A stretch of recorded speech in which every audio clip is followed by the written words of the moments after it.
and Robin. Yes. You are of the famed Blair Witch Project, Yes. one of the producers from that movie. Yes. Folks freaked out of their minds when they saw it. Where did these ideas come from, my friend? In some dark and twisted place. It's funny when we started working on this project together. I've been a horror fan all my life, and I love haunted houses. And getting an opportunity to come off of the screen into something that's like 4D and everywhere around you, it's a nightmare come true for me. A nightmare come true. I love that. And people are going to love this. This is scary stuff. Yeah, I mean, I jumped at the opportunity to do Howl-O-Scream. I'm a big fan of Howl-O-Scream, and one of the reasons is they take their scares very seriously. And this is scary stuff. It's all out. Don't bring your kids. Don't bring your kids. Don't bring the children. No, unless you want to torture them and pay for therapy for a long time. For a long time after. Yeah. Tell me what Unearthed Scarlet's Revenge is about. I mean, what are people going to experience without giving away, obviously, everything? Yeah. So, theme parks are constantly expanding, and unfortunately, things are buried underneath them. And in this particular case, during expansion, they found something under the ground, dug it up, and discovered that this demon had essentially been buried under the ground. And so she was buried in her house. It's just a love story. Her husband was killed by a mob 200 years ago. And so she has come back now, when we've disturbed her home.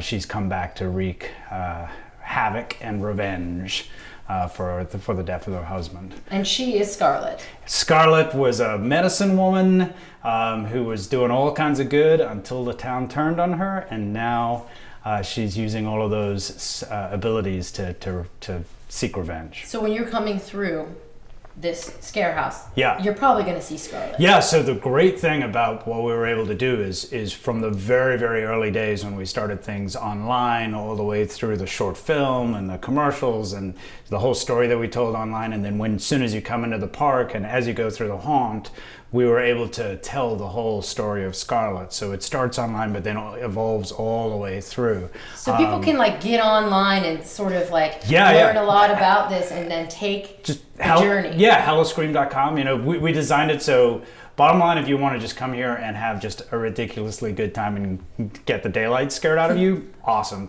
We definitely do that. But if you want to go into the textures of the story, there's lots. We've got documentaries online, and we got short film online, and all of this stuff that then plays into everything. So everything that you see in the house has this really big, rich world. Yeah. And horror freaks, and I use that in the most kind way. Yes, absolutely. Folks out there who are into horror stories, horror movies, horror stuff, they're into you. They know who you are. Yeah. This is going to be right up their alley. Yeah, this is one of the first time that the filmmaker has worked with Howl-O-Scream to work on that world.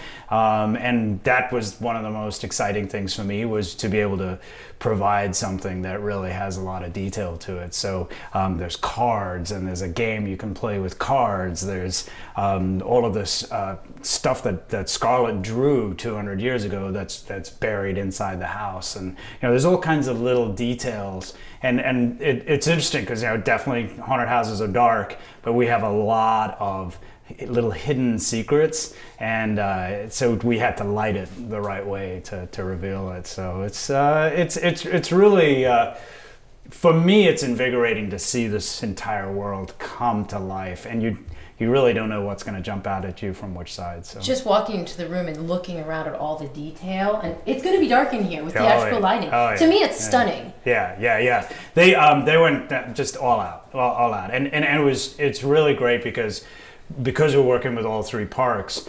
We've been able to go and take ideas from this park and spread ideas, and everybody just has really stepped up, and it's exceptional. And this is like a dream come true for you, like you said. Nightmare come true. Yeah, it's a nightmare come true. Absolutely. No, it's Challenging. I'm used to this kind of a medium, and this time you're building out all around. Yeah, so there's a completely different psychology to building haunted houses. But we're also able to take a lot of the props and the story items that we built for other things and bring those into the house. And so there was a lot of multimedia kind of aspects to this project. Anything that you'd like to add about the experience, about what you were able to bring to it, about you just mentioned the differences between film and this 4D experience. Yeah. Well, one of the things that I would say is the intensity of this house is pretty insane. So I would definitely not bring your little ones, and be prepared for something pretty on the edge. Hold on tight to the boyfriend? Yeah, absolutely. Yes. Now the boyfriend's going to have to hold on tight to you. I'm probably going to be the braver one in the scenario. I'm going to be honest with you. Yeah, it works well both ways. All right. Okay, so I would say look deep into the cages, because you don't know what's buried inside those cages. So one of the great things about this is I was able to bring people from the film world into the theme park world. So John Rotland, for example, he's the cinematographer for the new Paranormal Activity movie. He was the cinematographer for this, and the production designer Andrew White, he just did Goosebumps, that's coming out with Jack Black, and he was responsible for this, the sets and design. And Jamie Nash, who's a writer, I've done a number of horror films with him. So we were really able to bring those experts into this world, and it was so much fun for us to work together. A major collaboration of major talent. Yeah, a major collaboration of horror freaks. Horror freaks, I mean, that's it. And the people here are so creative. The folks who work here are really good at what they do. Absolutely. And the learning and sharing of ideas, and just constantly trying to out scare each other with the things that they were coming out with. It's good. Good demented emails and texts. I love it. Such a good sound. Okay.